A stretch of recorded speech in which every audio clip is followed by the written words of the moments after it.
പിന്നിട്ട് കഴിയുമ്പോഴും പുതിയ കണക്കുകൾ നമ്മളുടെ മുന്നിലേക്ക് എത്തുകയാണ്. നാഷണൽ ടാലി, വളരെ കൗതുകമുള്ള നാഷണൽ ടാലി ഇവിടെ NDTVയുടെ പോൾ ഓഫ് പോളിന്റെ സ്ക്രീനിൽ വന്നു നിറയുന്നു. NDAയുടെ സീറ്റ് നില സംബന്ധിച്ച് എല്ലാം 350 മുകളിലാണ്. ഇവിടെ republic P mark 359, India 154, D dynamics 371, 125. India news ആണ് ഡി ഡൈനാമിക്സുമായി ചേർന്ന് എക്സിറ്റ് പോൾ നടത്തിയിരിക്കുന്നത്.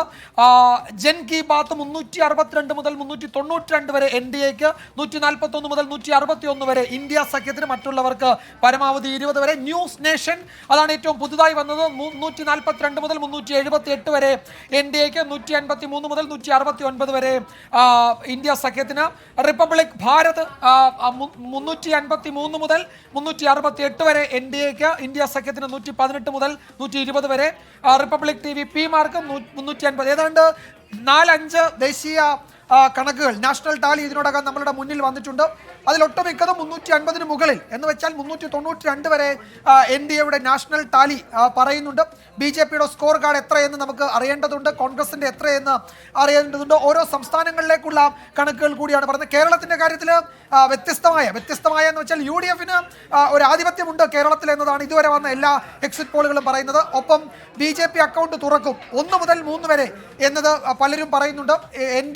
LDFന് സീറ്റ് ഉണ്ടാകില്ല എന്ന് പറയുന്ന എക്സിറ്റ് പോൾ ഉണ്ട്. അതല്ല, LDFനും BJPക്കും ഏതാണ്ട് ഒരുപോലെ 1-2 സീറ്റുകൾ എന്ന കണക്കുകളുമുണ്ട്. എന്തായാലും UDFന് മുൻതൂക്കമുണ്ട്. പക്ഷേ കഴിഞ്ഞ തവണത്തെ പോലെ 20 അല്ലെങ്കിൽ 19 എന്നൊരു നില UDFന് ഇല്ല എന്നതുകൂടി ഈ സർവേകൾ വ്യക്തമാക്കുന്നുണ്ട്. എന്തായാലും രസകരമായ കൗതുകമുള്ള സൂചനകൾ എക്സിറ്റ് പോളിൽ നിന്ന് സൗത്ത് ഇന്ത്യൻ സംസ്ഥാനങ്ങളുടെ കാര്യത്തിലും കേരളത്തിന്റെ കാര്യത്തിൽ പ്രത്യേകിച്ചും NDAയുടെയും അതോടൊപ്പം തന്നെ ഇന്ത്യ മുന്നണിയുടെയും ഒക്കെ ഈ എക്സിറ്റ് പോൾ ഫലപ്രവചനങ്ങൾ അനുസരിച്ചിട്ടുള്ള പ്രകടനത്തെ അവരുടെ അവകാശവാദങ്ങളുമായി തട്ടിച്ചു വെക്കാം. ഇപ്പോൾ NDA ഉദാഹരണത്തിന് അവർ അവകാശപ്പെടുന്നത് 400 സീറ്റിലെത്തുമെന്നുള്ളതാണ്. അതിനോട് അടുത്ത് നിൽക്കുന്ന ഒരു പ്രവചനം വന്നിരിക്കുന്നത് 362 മുതൽ 392 വരെ.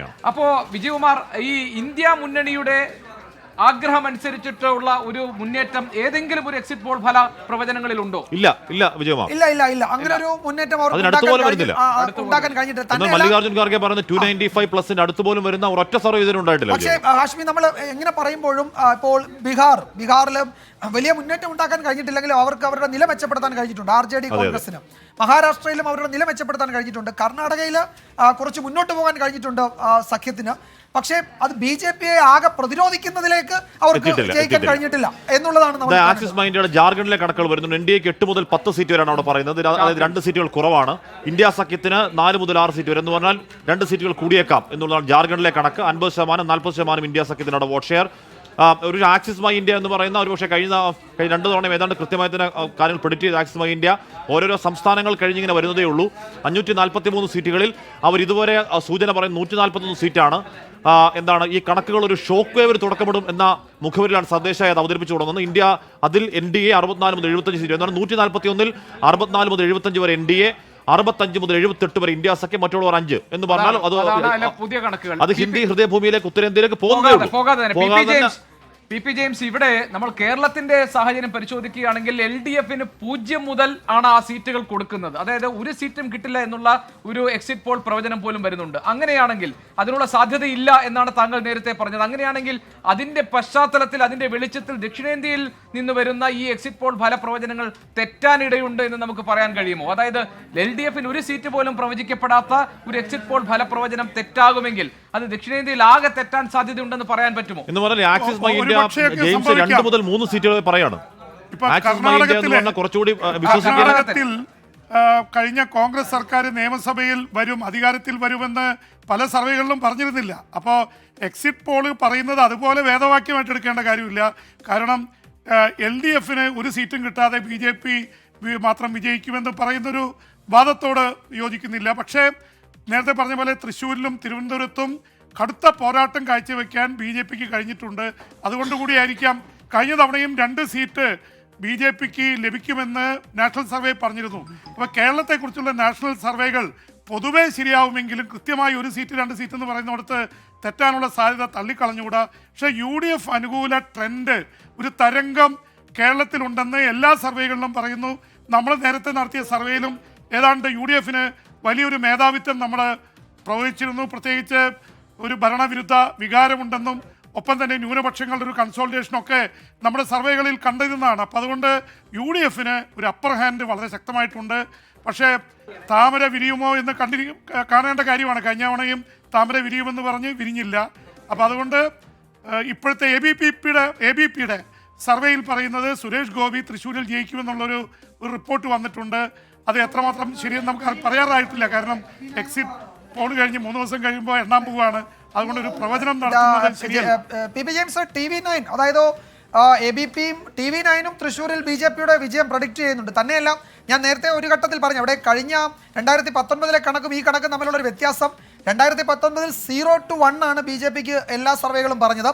ഒരു സീറ്റ് വരെ അല്ല, സീറോ എന്നത് ലോവർ ലിമിറ്റ് 0 അവിടെ കിടപ്പുണ്ടായിരുന്നു. ഇത്തവണ 1 to 3, 1 to 2 ഇതാണ് വന്ന കണക്കുകളൊക്കെ വ്യക്തത്. അതുപോലെ തൃശ്ശൂരിൽ BJP ജയിക്കുമെന്ന് 2 സർവേ പ്രവചിക്കുന്നുണ്ട്. അതുകൊണ്ട് കഴിഞ്ഞ തവണത്തെ കണക്കും ഇത്തവണത്തെ കണക്കും നമ്മൾ കമ്പയർ ചെയ്യുമ്പോൾ അവിടെ ഈ 0 to എന്ന സാധനം ഇല്ല, 1 to എന്നാണ് പറയുന്നത് എന്നൊരു വ്യത്യാസം ഇത്തവണയുണ്ട്. എന്തായാലും അത് നമുക്ക് കാത്തിരുന്ന് കാണേണ്ടതാണ്. കാരണം നമുക്ക് അതിൽ ഏതെങ്കിലും തരത്തിലൊരു ഇതൊരു അന്തിമ കണക്കെന്ന മട്ടിലൊരു ചർച്ചയ്ക്ക് ഈ ഘട്ടത്തിൽ പ്രസക്തിയില്ല.